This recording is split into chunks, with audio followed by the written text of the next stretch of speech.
हाँ दोस्तों, नमस्कार। अपना मैथमेटिक्स यूट्यूब चैनल में आपका स्वागत है। मैं आपके लिए लेकर के आया हूँ आज 12वीं क्लास का मोस्ट इम्पॉर्टेंट चैप्टर मैट्रिक्स, जो कि बोर्ड एग्जाम के लिए बहुत ही इम्पोर्टेंट है। आप यदि किसी भी बोर्ड का स्टूडेंट हैं तो आप आसानी से तैयारी कर सकते हैं हमारे यूट्यूब चैनल से। तो आइए, सबसे पहले मैं आज मैट्रिक्स का इंट्रोडक्शन करने के लिए जा रहा हूँ कि मैट्रिक्स क्या होता है, मैट्रिक्स किसे कहते हैं। मैट्रिक्स को हिंदी में आव्यूह कहते हैं। मैट्रिक्स को हिंदी में आव्यूह कहते हैं। आव्यूह क्या होता है?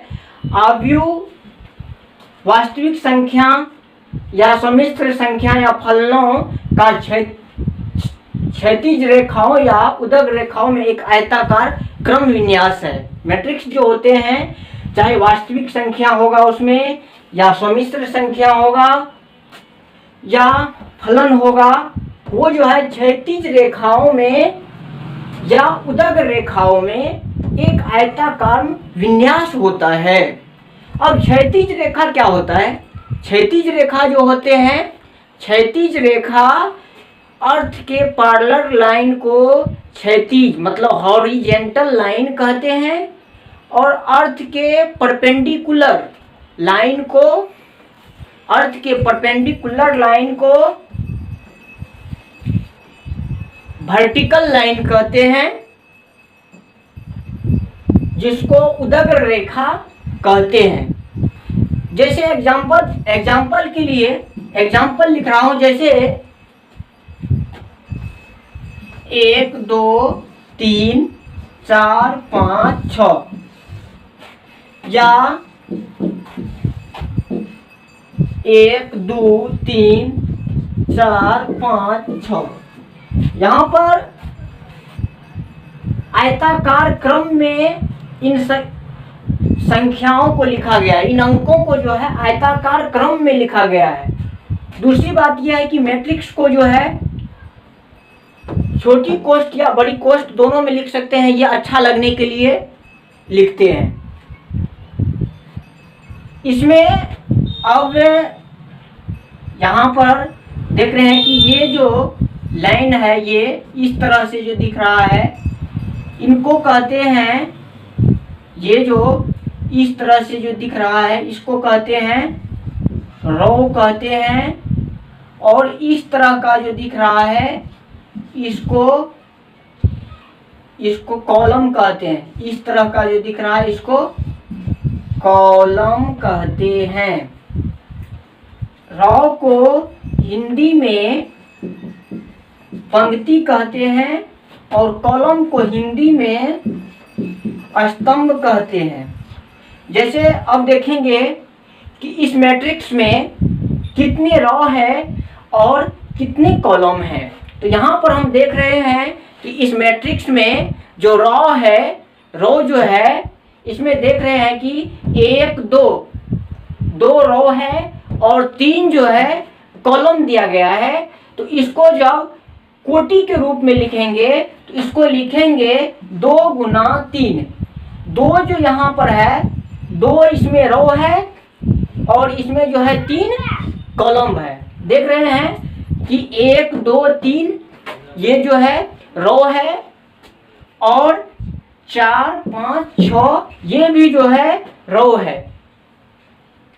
इसलिए इसको, और ये जो लिखा गया है इसको जो है ऑर्डर कहते हैं। ऑर्डर को हिंदी में कोटि कहते हैं। और ये जो अंदर में जो दिख रहा है आपको 1 2 3 4 5 6, ये सारे के सारे सब जो है मैट्रिक्स के अवयव हैं, आव्यूह के अवयव हैं।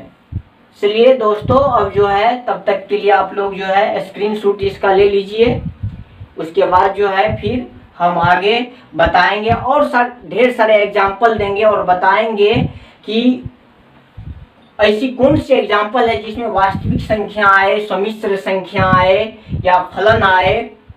तो अभी मैंने आपको कहा, इसको नोट भी आप कर सकते हैं कि मैट्रिक्स में जो है क्षैतिज रेखा को रो यानी पंक्ति कहते हैं, और उदग्र रेखा को कॉलम यानी कि स्तंभ कहते हैं। इसको नोट कर सकते हैं। क्षैतिज लाइन को जो है पंक्ति कहते हैं और उदग्र लाइन जो होता है, उदग्र रेखा जो होता है उसको स्तंभ कहते हैं। इन्हीं चीज़ों में ज़्यादा से ज़्यादा स्टूडेंट जो है कंफ्यूज कर जाते हैं, किसको रो कहते हैं और किसको जो है कॉलम कहते हैं।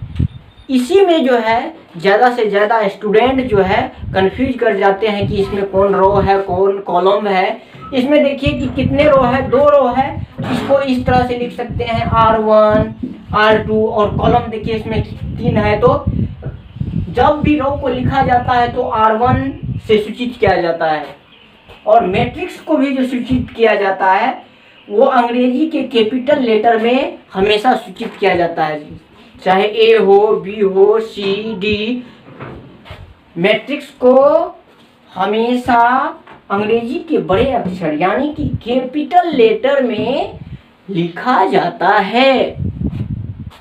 जैसा कि आपको दिख रहा है कि यहाँ A बराबर हम लिखे हैं और एक ही चीज़ों को लिखे हैं और एक चीज़ और ये जो छोटी कोष्ठ में लिखे हैं और ये जो बड़ी कोष्ठ में लिखे हैं। अब ये तो मैट्रिक्स है, लेकिन हम जब डिटर्मिनेंट में जाइएगा, सारणिक में जाइएगा, तो वहाँ पर जो लिखा जाता है तो मैट्रिक्स में ये अच्छा लगने के लिए लिखा जाता है। इसमें तो इसका जब भी इसका क्रिया करेंगे, इसका जब भी इसको जो है बनाएंगे तो इसका जो है इसी रूप में आएगा। लेकिन डिटर्मिनेंट में जो है इसका एक निश्चित मान निकलता है। अब ये समझ गए होंगे। चलिए आगे हम एक पॉइंट लिखा देते हैं। इसको आप जो है स्क्रीनशॉट भी ले सकते हैं। हम जो है आगे एक पॉइंट लिखा रहे हैं। क्षैतिज रेखा हॉरिजॉन्टल लाइन को आव्यूह की पंक्ति रो कहते हैं। ये देखिए यहाँ पर एक पॉइंट लिखाए हैं कि क्षैतिज रेखा हॉरिजॉन्टल लाइन को आव्यूह की पंक्ति कहते हैं। उदग्र रेखा वर्टिकल लाइन को स्तंभ कहते हैं। पहले भी मैंने आपको बताया कि क्षैतिज रेखा क्या होता है। अर्थ के समांतर जो लाइन होते हैं, पैरेलल लाइन जो होते हैं उसको क्षैतिज लाइन कहते हैं और अर्थ के जो परपेंडिकुलर लाइन होते हैं उसे वर्टिकल लाइन, वर्टिकल जो होते हैं उसको स्तंभ कहते हैं, कॉलम कहते हैं। जैसे यहाँ पर आप एग्जाम्पल लिख रहे हैं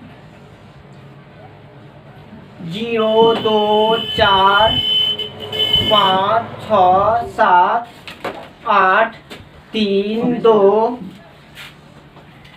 यहाँ पर हम देख रहे हैं कि इनमें कितने रो है और कितने कॉलम हैं। तो यहाँ पर हम देख रहे हैं कि 1 2 3, मतलब इसमें जो है 3 रो है और 3 जो है कॉलम है। इसलिए इसको हम 3 गुना 3 के रूप में लिखेंगे। जब भी मैट्रिक्स को लिखा जाता है तो रो और कॉलम को गुना करके लिखा जाता है और इसमें पहले जो लिखा जाता है इसको हमेशा जब भी इसको गिनेंगे तो रो कहेंगे इसको, और जब भी इसको कहेंगे तो इसको जो है कॉलम बोलेंगे। आपको मैंने पहले ही बता दिया, रो जो होते हैं रो को कहते हैं पंक्ति और कॉलम को जो है कॉलम को स्तंभ कहते हैं। और ये जो 3 गुना 3 के रूप में जो आया इसको कोटि कहते हैं। यानी कि इसको ऑर्डर कहते हैं। और इसमें जो आपको 0, 2, 4, 5, 6, 7, 8, 3 और 2 जो है, ये सब मैट्रिक्स मतलब आव्यूह के अवयव हैं ये सब। अब 0 जो है, 0 को क्या पढ़ेंगे तो 0 जो है फर्स्ट रो और फर्स्ट कॉलम में है। तो अब यदि इसको लिखना चाहेंगे तो हम लिख सकते हैं 0 जो है पहला रो और पहला कॉलम में है। अब ये जो है 2 क्या है तो 2 जो है पहला रो और दूसरा कॉलम में है। इस तरह से हम लिख सकते हैं। इस तरह से बहुत सारे एग्जाम्पल है, जो कि जैसे दूसरा एग्जाम्पल हम दे रहे हैं sin x i 0 - 1। अब यहाँ पर देखेंगे कि इसमें कौन रो है और इसमें कौन कॉलम है। ये जो है ये रो है और ये जो है ये कॉलम है। और इनको यदि ऑर्डर के रूप में लिखेंगे तो इसको 2 × 2 के रूप में लिख सकते हैं, क्योंकि इसमें 2 रो है और 2 कॉलम है। अब अगले क्लास में जो हम लेकर के आएंगे, अगले लेक्चर में जो लेकर के आएंगे, उसमें हम आपको बताएंगे कि मैट्रिक्स के प्रकार के बारे में बात करेंगे कि मैट्रिक्स कितने तरह के होते हैं और कौन से मैट्रिक्स है। ये सारी चीज़ हम अगले क्लास में, अगले लेक्चर में बताएंगे। तब तक के लिए